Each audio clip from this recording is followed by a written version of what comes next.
I'm Samav Yasim, and I'm doing an MPhil in Real Estate Finance at University of Cambridge. So tonight we've got Christopher Williams, the Jamaican entrepreneur who co-founded Proven Group, scaled it into a US $3 billion pan-Caribbean powerhouse, and is now channeling global capital into Jamaica through Spark FDI. From transforming wealth management and NCB capital markets to chairing the Caribbean Alternative Investment Association, Mr. Williams has shaped the region's financial structure. Please join me in welcoming Christopher Williams.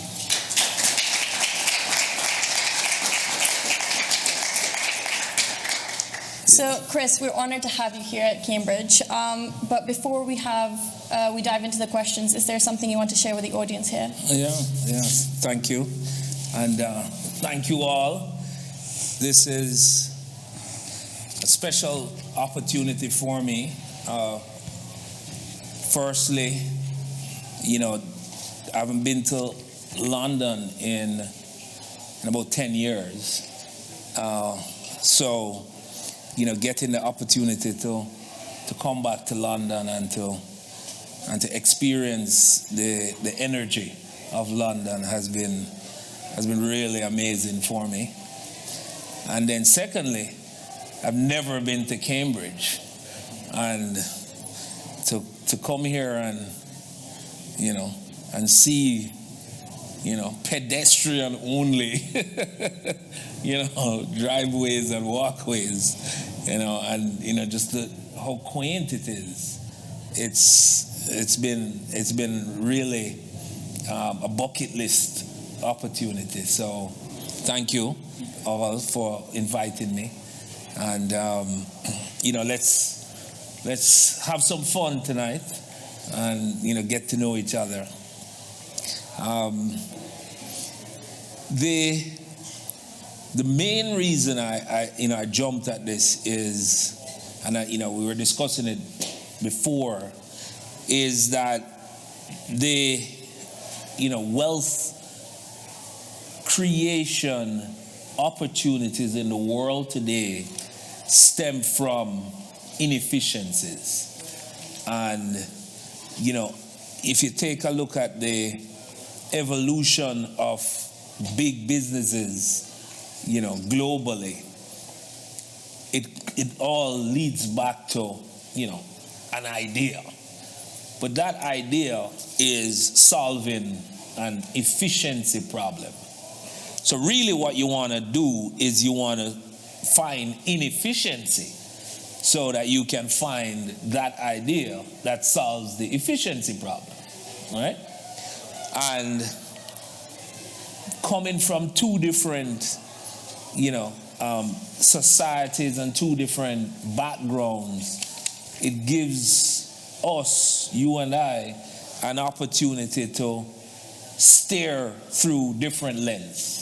Right, you're living in a very developed environment here, and I'm coming from an environment that has a number of challenges. So I think the first thing I want to say is let's focus the discussions and the thought process on spotting inefficiencies.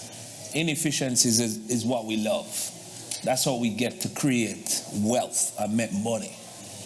And, I don't know if that's a good thing or a bad thing, but I like to make money, So that's the first thing. The second thing is, with this phone, with our heritage and the history of the Commonwealth and how that brought us all together into this melting pot called Britain, it forces you to recognize that your world is in fact still the Commonwealth.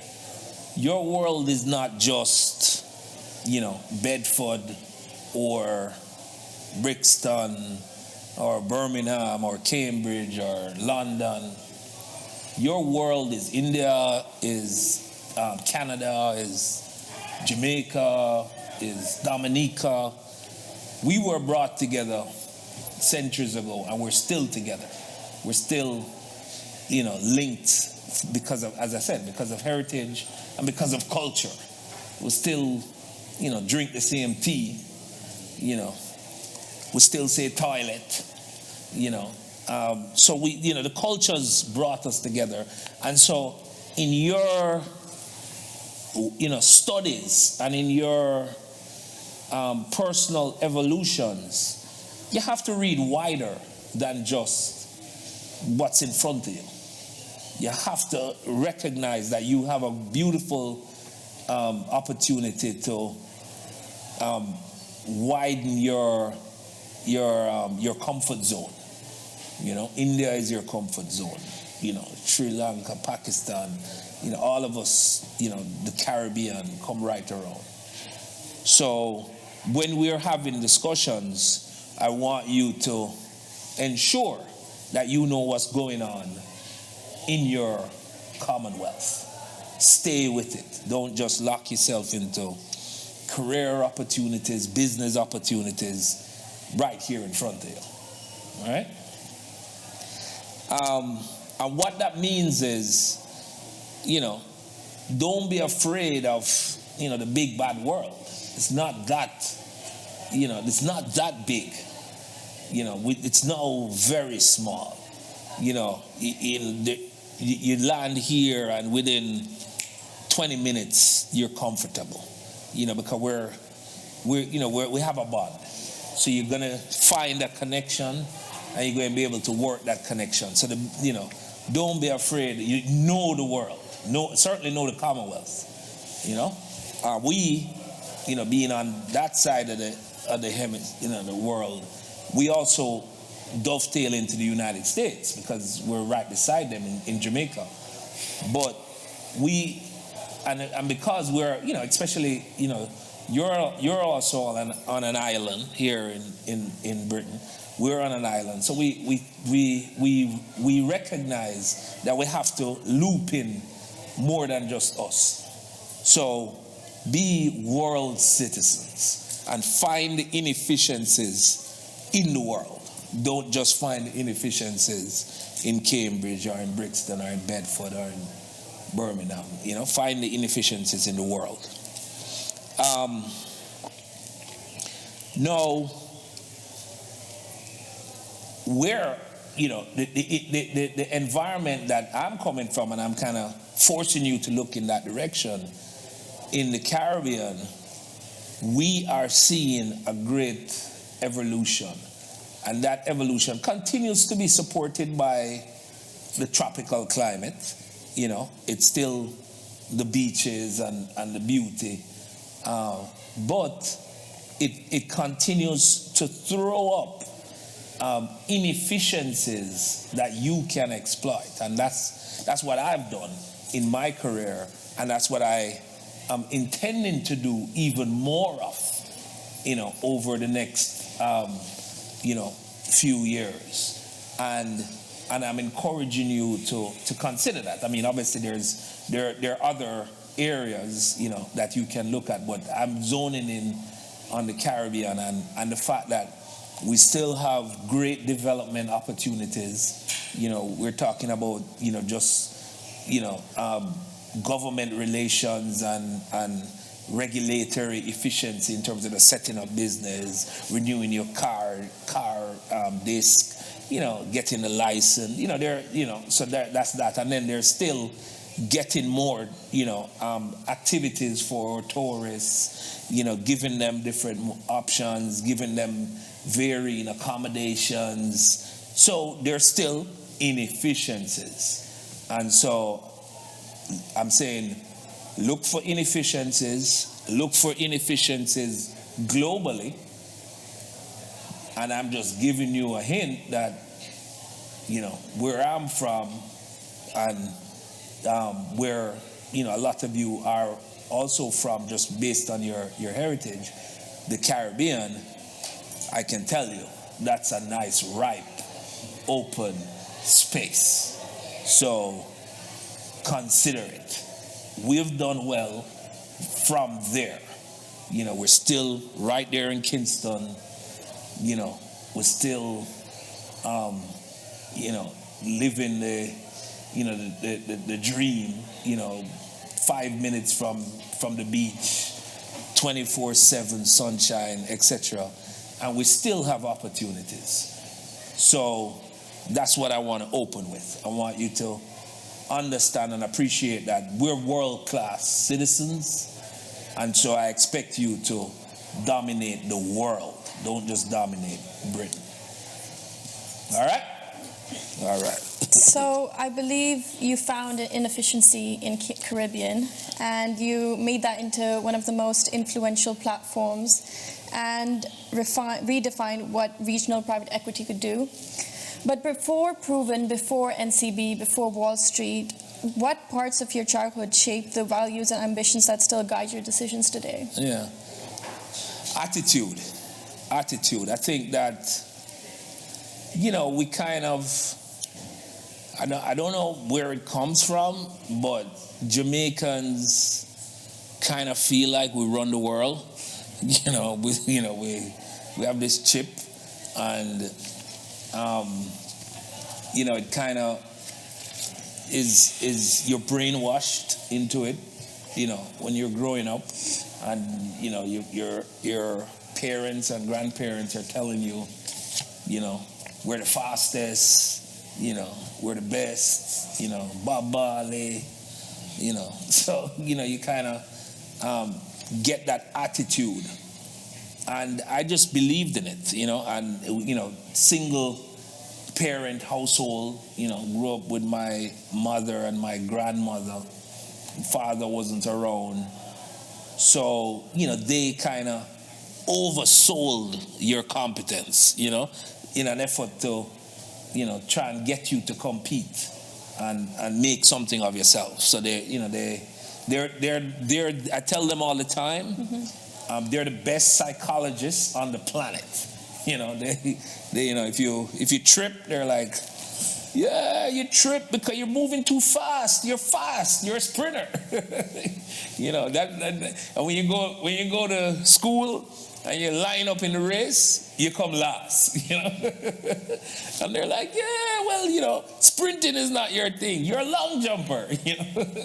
So we get that from a lot of the Caribbean parents. They give you a lot of motivation to try and get you to believe in yourself. And that's what kind of drove me, growing up. We kind of felt that we could do anything that we set our mind to. And that became my world. I bought it lock, stock, and barrel. Yeah.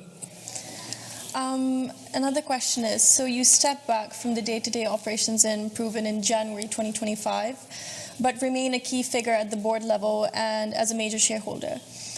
What was the right moment to transition, and how stepping into a strategic mentor role shifted your perspective on leadership, risk, and capital allocation?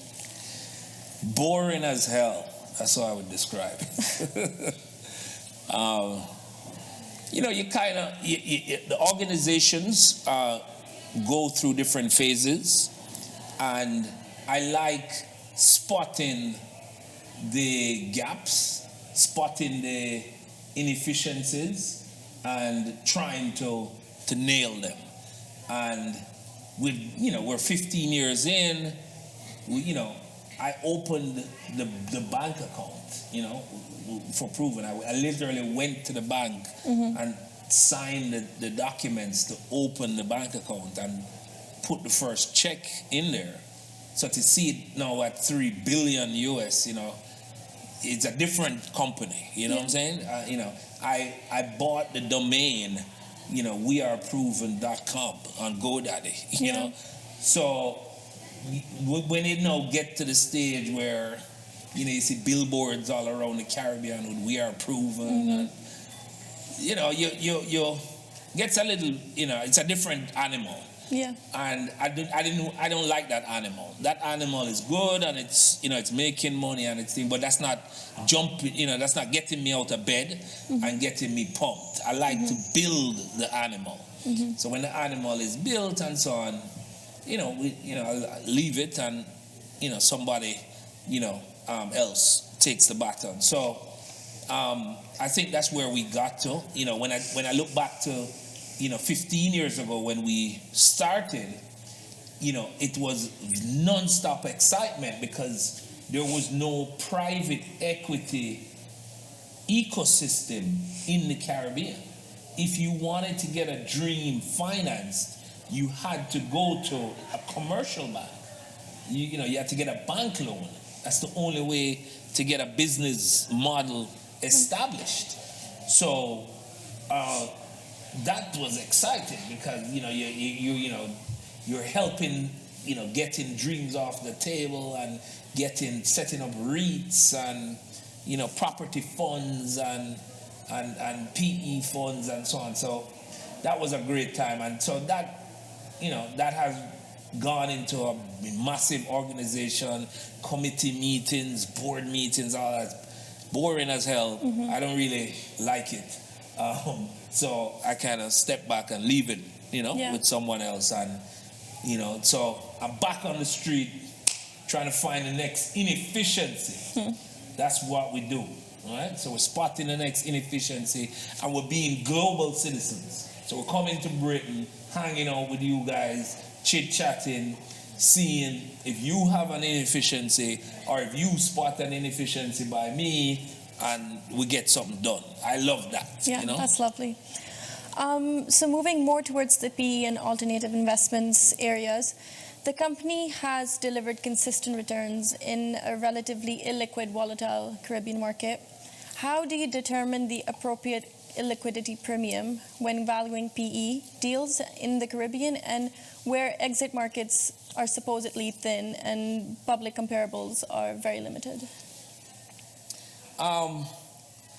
Again, that's the beauty, you know. So when you go to an individual and you say, yo, I want to buy this glass of wine from you, if you are the only person in the room that's bidding on the glass of wine, you know what's going to happen. You're cutting your bid in half because, you know, nobody else is in the room. You know, you're the only person in the room. And I love that, you know. So we took advantage of that. And then what we looked for in our bidding was how can we adjust the organization or the business model to put it in the subsets, to subdivide it.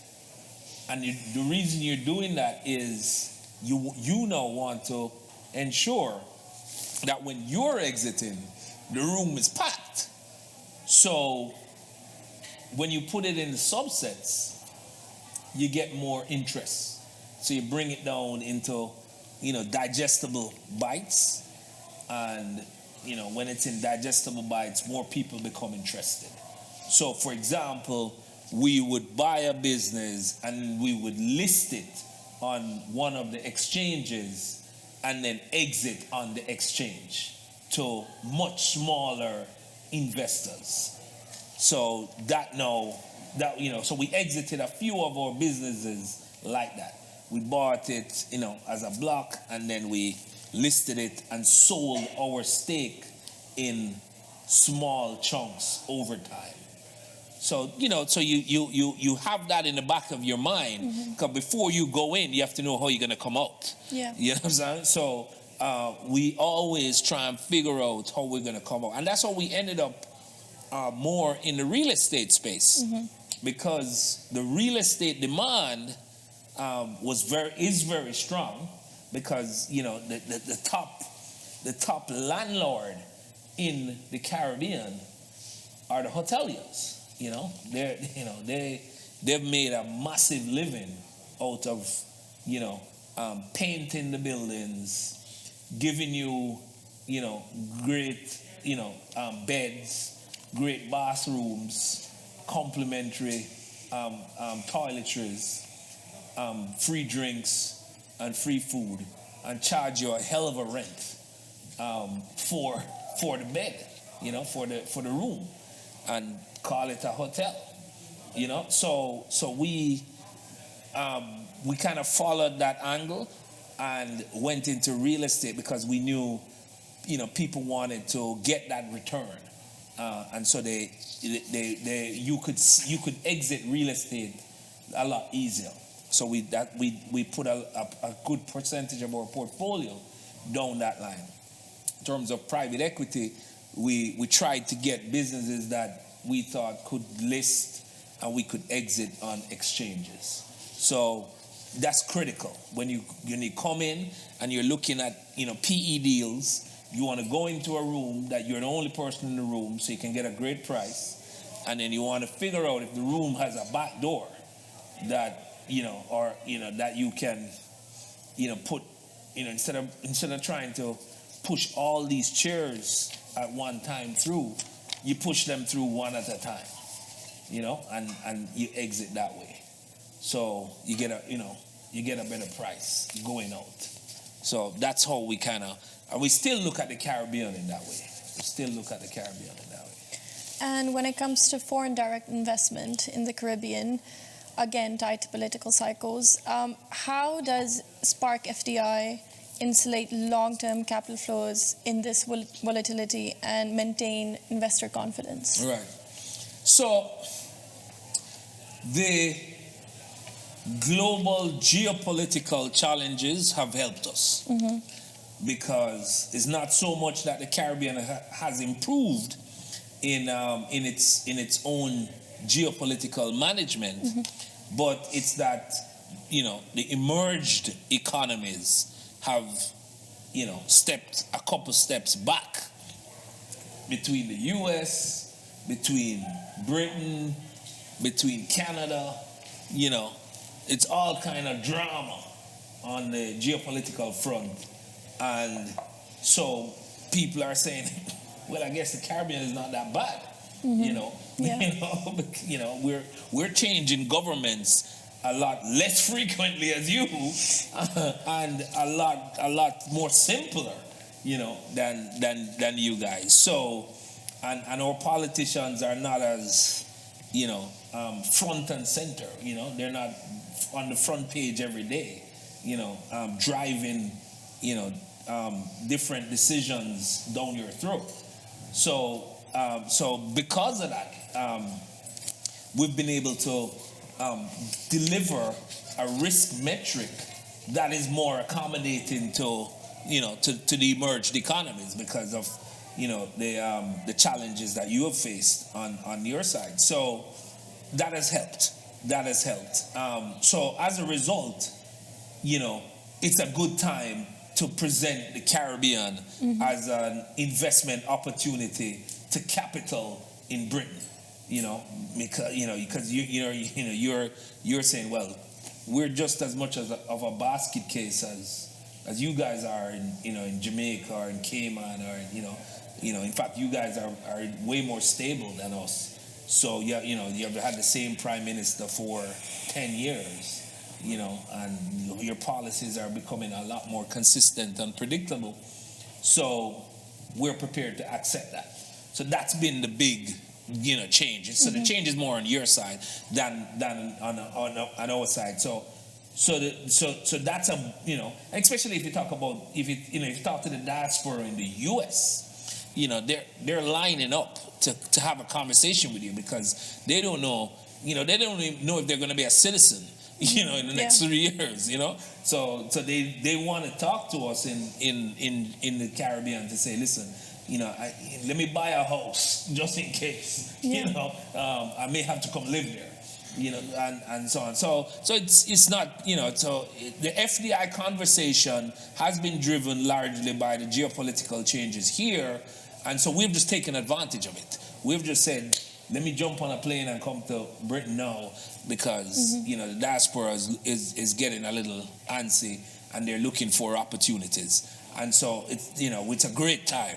And then on the other hand, our core competence continues to do well coming off of COVID. So one thing is clear: you don't want to spend your entire life on the phone.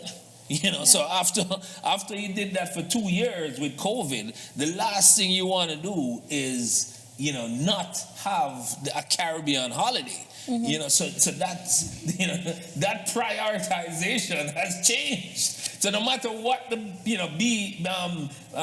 British Airways is charging, or Virgin or whomever, to get to Jamaica during the winter, you're like, hell, I don't want to go through another COVID, and things. So I'm going to the carnival. I'm going to, Sandals and get drunk with my friends. I'm doing it because I'm definitely not going to not do it and be miserable. So, so that has helped us as well.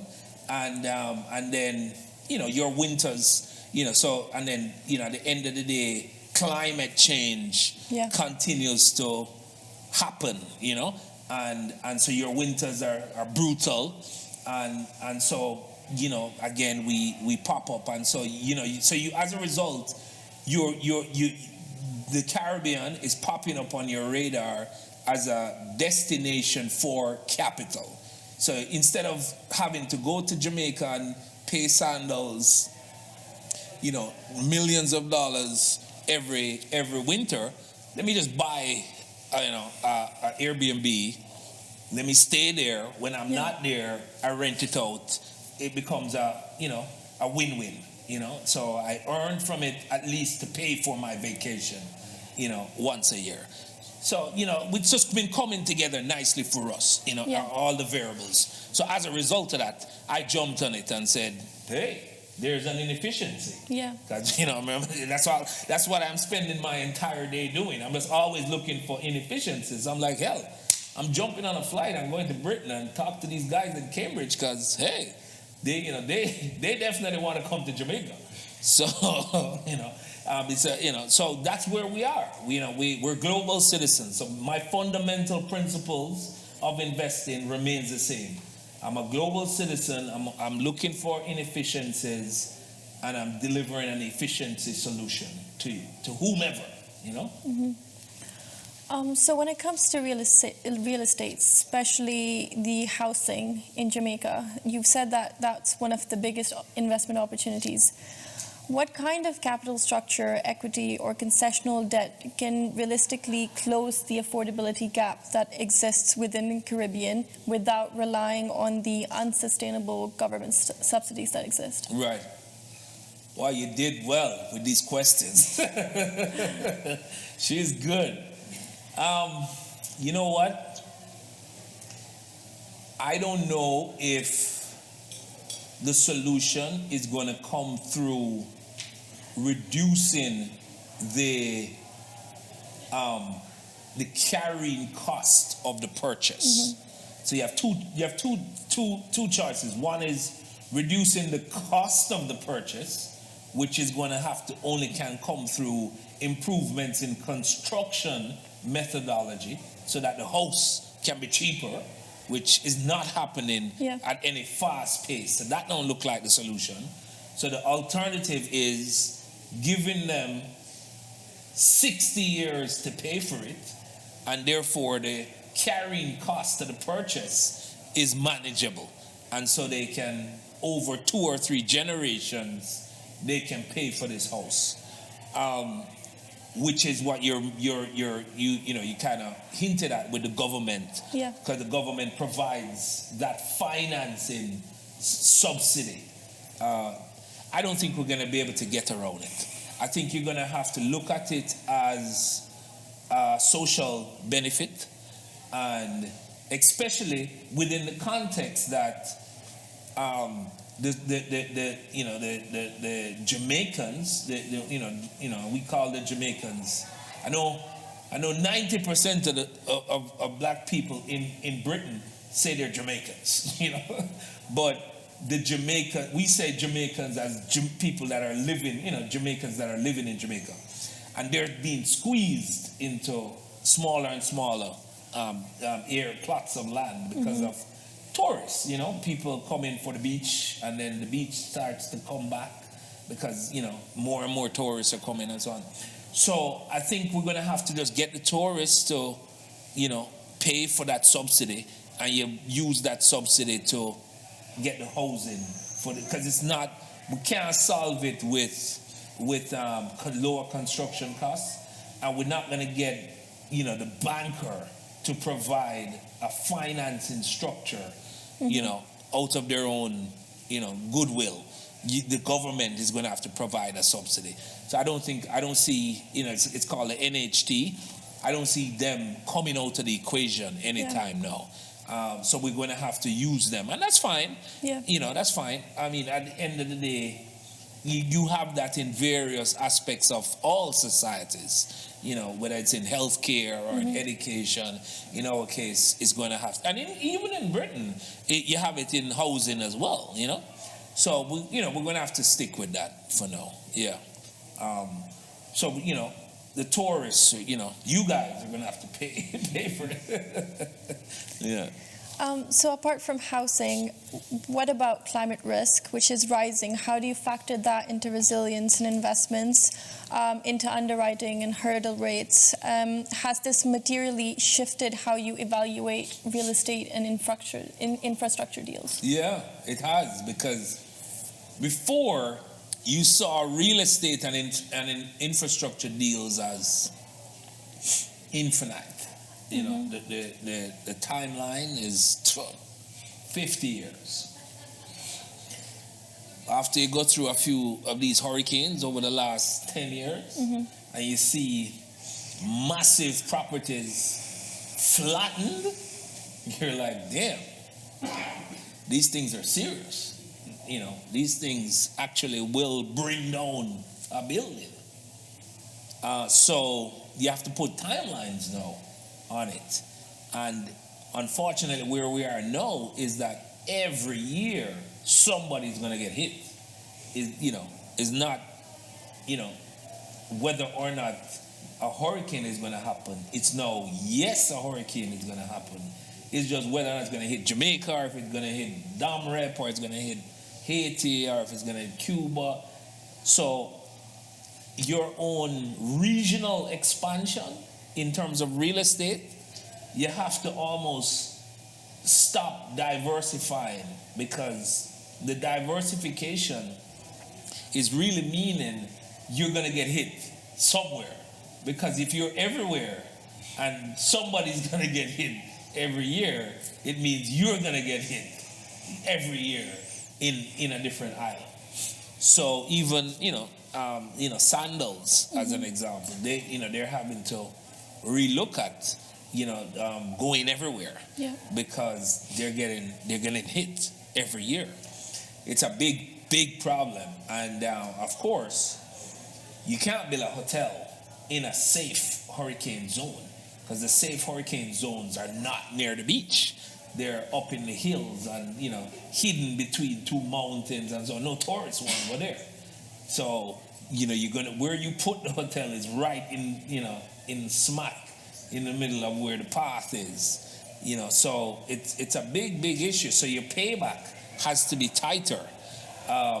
So your room rates your construction and your design has to be tighter, and your room rates have to be higher, because you have to make back the money fast before it gets flattened and you have to rebuild it.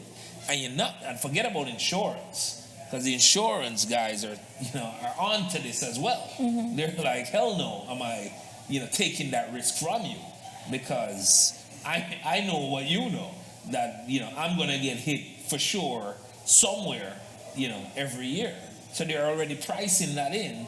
So it's virtually self-insurance. You know what I'm saying? Because they're pricing that hit in. So it's a big issue. It's a big issue. And so the result, I think, is going to be that a lot of the hoteliers are going to have to go and spread the risk around different jurisdictions, so Caribbean, South America, Europe, they're gonna have to spread the brand around, so they can spread their risk around, and which is unfortunate because we've built a nice brand out of being totally Caribbean. A lot of our regional brands pride themselves on just being a Caribbean group, hotel group. But now we're gonna, they're being forced to diversify around the world to try and protect themselves and get better insurance coverage. So it's a change in dynamic. I like it because I think the Caribbean culture is exportable, and you see that Nottingham Carnival, is an export of the Caribbean culture, and it's bigger than the carnivals in the Caribbean.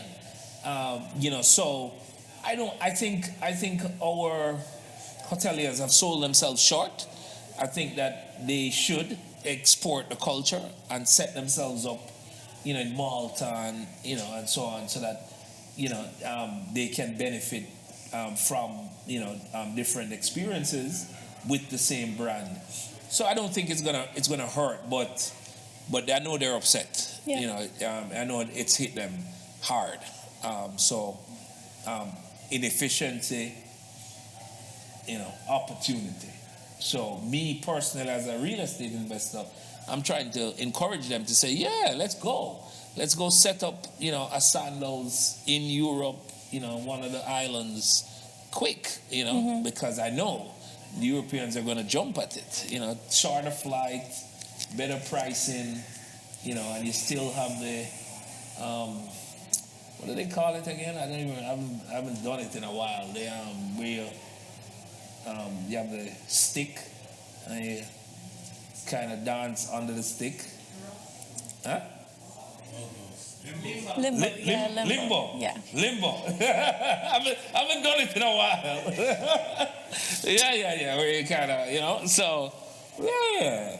I mean, all the concerts in the UK with all the reggae artists are sold out. Yeah. So that, you have to bring the culture to the market,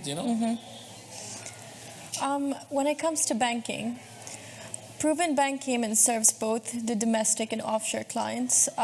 What have you learned about balancing know your customer or anti-money laundering requirements with the need of seamless digital onboarding experience, such as especially for SMEs, small, medium-sized enterprises, with the limited documentation that exists within? Yeah.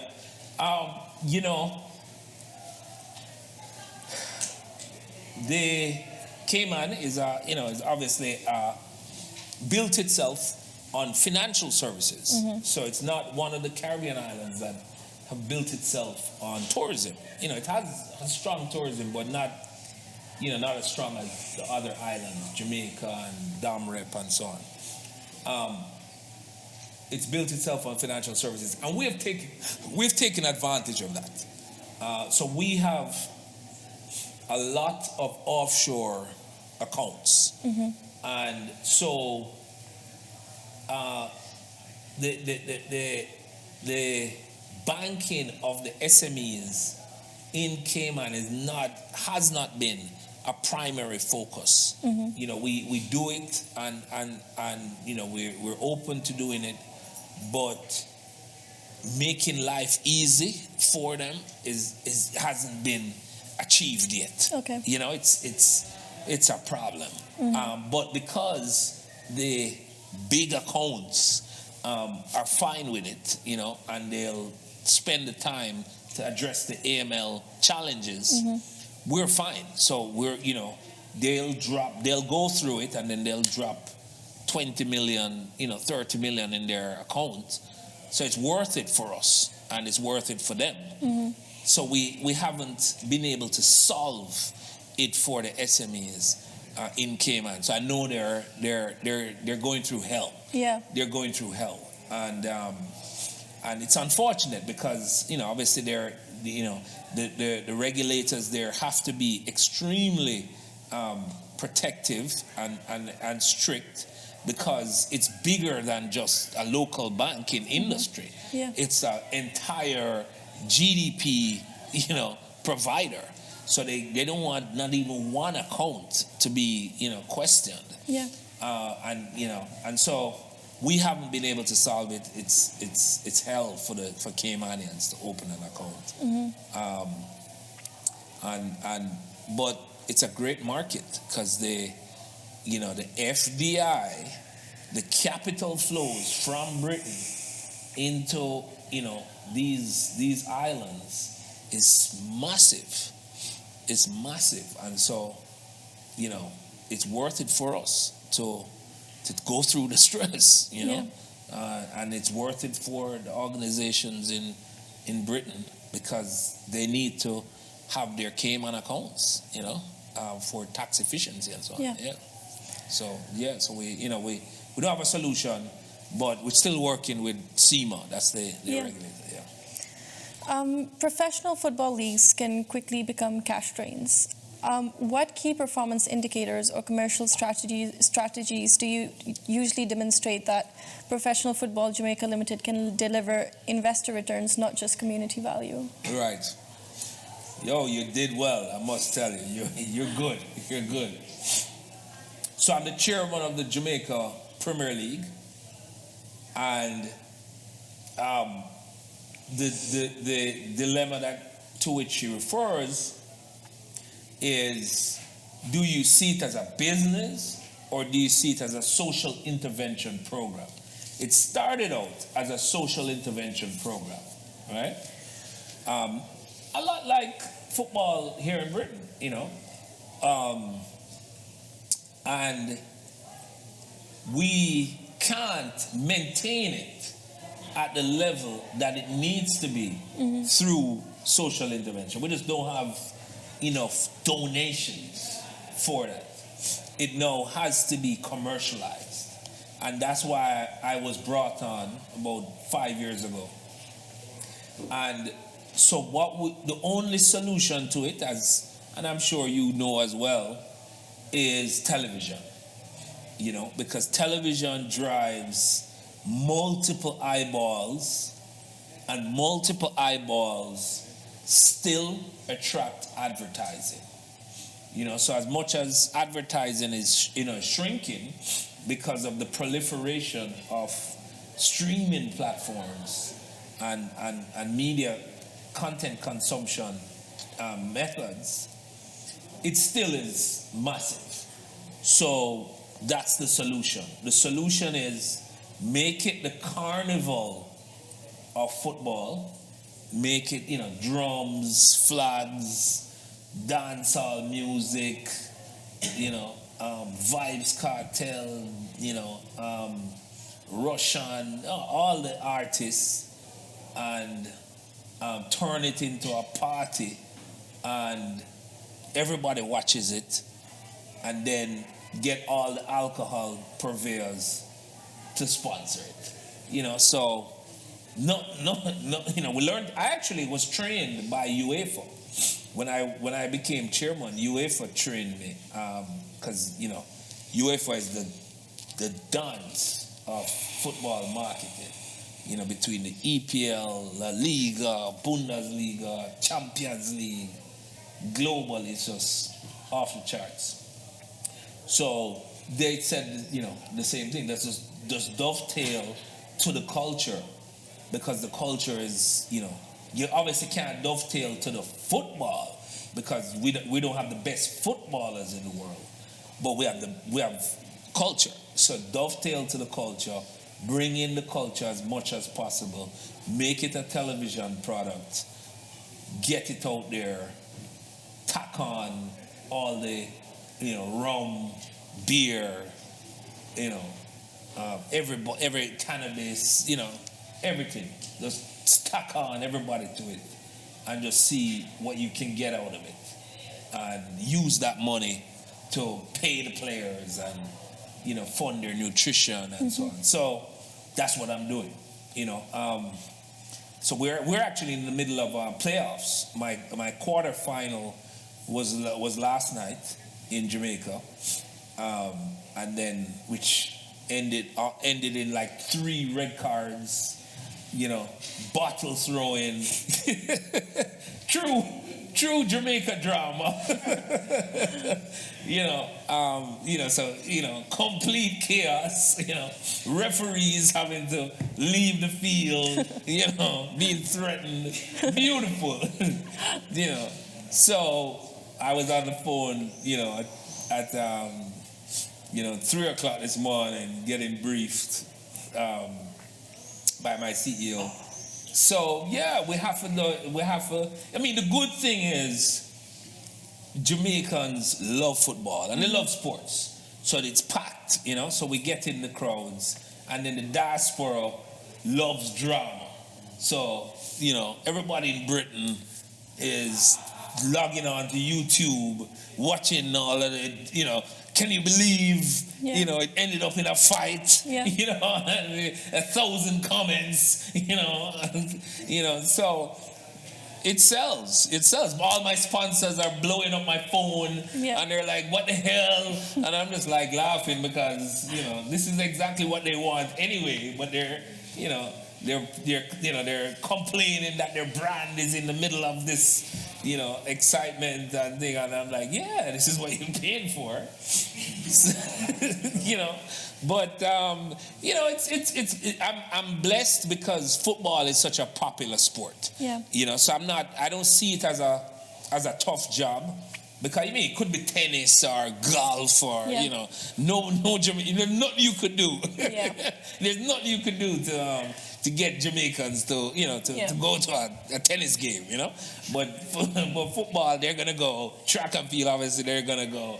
So I'm glad I got football. So yeah, we have to commercialize it because we're definitely not going to be able to continue the social program. And we have been achieving that. Mm-hmm. So when you take a look at our IG page, which is, because Reels have become so dominant, we've been channeling highlights as opposed to full games. Yeah. So when we chop up the game into highlights and we pump it out and we tag sponsors with it, we're getting 2 million views, 3 million views. So those are massive numbers for Jamaica. So we're so it's happening. So what we have to do is just keep increasing the sponsorship value. So this year it's 100,000 US. Next year it's 120. Mm-hmm. And just keep upping the price. It's going to take another 5 years to get it commercially viable. But we're definitely on the path. We're definitely on. And then the World Cup being on that side in the USA is going to help big time. So, so strategy not going to change. We just have to keep increasing the eyeballs. And as we increase the eyeballs, you should check it out. You should check out our Jamaica Premier League Instagram page. So we add the music and everything, and you see the commentator screaming, and and then we tag on the sponsor at the end, which is exactly what UEFA clips. So before, advertising would be primarily with 30-second commercials, because I guess your generation don't really sit still for more than 10 seconds. So they said pivot to clips. So once the game is done, chop it up, put all of the key plays into a clip, and then push out the clip. Brought to you by Heineken, brought to you by Appleton, brought to you by White Rum, so on. So we've been doing that. Red Stripe, Yeah. So yeah. Thank you so much for this answer. Before we move further, we're going to open the floor for some questions from the audience. If anyone has a question. Yep. I was going to ask, when you're going around spotting the inefficiencies, what are the type of inefficiencies that really excite you? The ones when you think, okay, I'm going to do something like this? Because I'm sure you're spotting them the whole time. We have a criteria to select which ones are going to be the ones you pursue. Yeah, I love that. So I'm starting 2 new businesses. Because I'm addicted to spotting inefficiencies. So I'm sick, So the hospitality, I think the self-service model that has taken off here is now needed in the hospitality space in the Caribbean, because you have to bring down the cost of the stay. You know, obviously you guys can't afford, sandals a week,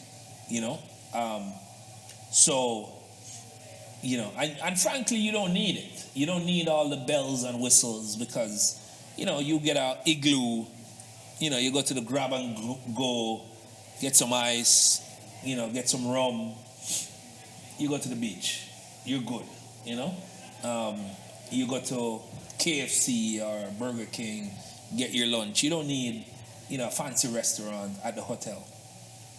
So I see that as a big opportunity to bring the self-service, kind of hospitality experience. So you guys are moving away from, 1,000 stars to, 1 star. You just want a bed, and so we're going to have to do that in the Caribbean, and so I see that as a big opportunity, to get more real estate investment, because as I said, I only see it as a real estate play. I don't see it as a hospitality play. Like I wouldn't, I don't slot, resorts in hospitality. If I'm talking to my son, if my son would listen to me, which he doesn't, if he would listen to me, I would say to him, do real estate, don't do hospitality. Mm-hmm. He's doing hospitality and music and film, and because he's into the culture. But the culture makes money from the real estate, because you guys come there to experience the culture, but you really spend the money on the bed. You have to stay somewhere. So it's a real estate play. And so architecture, the land economy, that whole world, big beach clubs, all of that we don't have yet. Yeah. All of that what you see in Malta and, Ibiza and all of that, because you guys will sleep in a cabana. You know what I'm saying? In public bathroom, and you guys are crazy. So which is great. I mean, so if we bring that to the Caribbean, and it brings down the cost, and so you get more, so that's where I see the inefficiency. That's on one side. The other side is getting the FDI from here to there. So on the one hand, you're a consumer, but on the other hand, you're also an investor, because you are also sitting down knowing that there are inefficiencies, and inefficiencies make money. But you don't really want to leave, London to go set it up. You want to partner with whomever is setting it up and buy some equity or some property in a managed, property, and benefit from that inefficiency. So you're both an investor and a consumer. So I like the FDI play. I think that, you guys are global investors. You're definitely not just looking at what's available, in Britain. You're looking at what's available in the US, of course, what's available in Germany, and I think you will consider what's available in the Caribbean. So I see both. I see targeting Britain for consumption as well as for FDI, for capital. So yeah, that's my new mission. Thank you very much. Yeah. Hey, thank you. What's one of the most important personal changes that set you on the road to wealth creation, whether a habit or a change in mindset or something along those lines? So I would say that that's a brilliant question, and I think that is the key success move. Managing myself better, right? And well, 20 years ago, I became CEO at NCB. 20 years? Yeah, 20 years ago. I started to see a therapist, and he said, try and operate as much as possible at your resting heart rate, because that's where you make the best decisions, right? Those of us that play football, the coach would always say, when you get in front of the goal, stay calm, because that's how you're gonna finish, better. So same thing he would tell me. As a CEO, he said, try and keep your emotions at steady state. Don't get too excited. Don't get too depressed. Just try and stay at steady state. So I started running, and I would try and bring my heart rate, my resting heart rate down, which the more endurance that you're able to carry, your resting heart rate falls. So I actually studied it, and I would track my resting heart rate, and I used to wear one of these bits thing, and to bring it down and just try and stay calm. And I'd have it on during the day, and I'd be trying to stay as close as possible to resting. And and it's a brilliant question, because at the end of the day, you are the AI. You're the KPI. You're the competitive difference in any business. So you have to figure out how to manage yourself better. And so I did that. I'm glad I just spoke to the therapist again. He just called me out of the blue. He's elderly now and so on, but he was checking up on me, and so he heard I'd retired.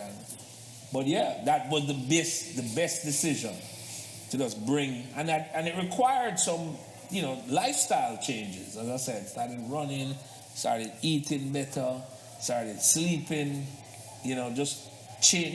Not cutting out the party, and just trying to play the long game. So, yeah. We'll take one more question. Yeah, sure. I travel to Jamaica quite a lot, maybe 2 to 4 times a year. And what I've noticed is from what I see, the foreign business startups are from India and China. While the diaspora investment remains limited, how do you intend on engaging with more of the diaspora, and are you interested also in investment from African businesses as well? Yeah, I'm interested in investment from African, but obviously, I feel I have a closer connection with the diaspora, and so it just requires me to come talk to you guys and just say, yo, because at the core, I'm in finance. I provide support and to investors and to entrepreneurs. So it always comes down to just having that good conversation, them getting comfortable, me getting comfortable, and then we try and make it happen. The Chinese and the Indians, they just came You know, it wasn't strategically executed. I'm now strategically executing this to say, yo, I'm coming, spending time here, meeting with, you know, the diaspora and saying, yo, what are you doing? Are you gonna take advantage of this inefficiency or no? You know, if it's no, no problem. But if it's yes, all right, let me help you do it. You know? So I'm starting out, you know, with me, just like I did 15 years ago with Proven, and I did, you know, 25 years ago with NCB. And then as we grow, we'll set up an office, we'll, you know, but yeah, we're going FDI. We're talking to the diaspora, we're getting the diaspora, you know, you can't build a hotel, but you can buy a hotel room and have it there. You use it once or twice a year for yourself. You rent it out the balance of the time. At least you pay for your vacation. You know, you get the vacation free. You know, and you just start, you know, so it's not everybody is going to set up a business. Some people are just going to, you know, buy a hotel room or buy some stock, you know, and take advantage of Grace Kennedy or Red Stripe or, you know, Appleton, you know, just getting us closer and just bringing in front of you the opportunities and for you to include it in your portfolio. That's it. You have to, because you're already consuming Caribbean wickedly. You know, when you look at, you know, content consumption, whether it's YouTube or Instagram, and you pull down, you see London, Birmingham, you know, Brixton, you know, all, you know, you just see massive numbers. New York, you know, Washington, Miami, Atlanta. You guys dominate the consumption. And then when you look at, you know, Red Stripe, when you look at Appleton, when you look at the carnivals, Nottingham Carnival is the biggest carnival in Caribbean carnival in the world, bigger than Trinidad.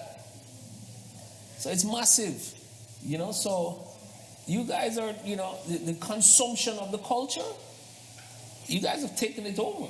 You know, the diaspora is leading again, because you know, one, you have more disposable income than us in the Caribbean, and two, you're larger. You have more because it's 2 or 3 generations, you know, of diaspora. It's not just, you know, it's not just us. You know, you have like, you know,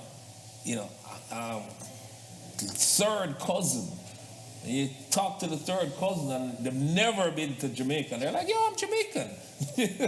Never been to Jamaica, you know. So, you know, that's fine. You know, so I think that we'll have to strategically build a relationship. And that requires work on my part. To come here, work, sit down, do webinars, do these talks, show you different opportunities to get in. And it's not just Jamaica, it's Trinidad, for sure, because Trinidad is obviously massive. You know, they're the owners of Carnival, you know. Barbados, Dominica, you know, BVI, you know, so the Caribbean is, you know, DR, Haiti. Caribbean is a strong force. So yeah, that's what I'm putting it. I know, and I'm at a stage in life now. I want to spend some time away from home. I just celebrated 30 years of marriage. I'm definitely spending time away from home. Well, that brings us to the end of this talk. We enjoyed having you, Chris. Already? And yes, thank you so much for coming. It was really amazing.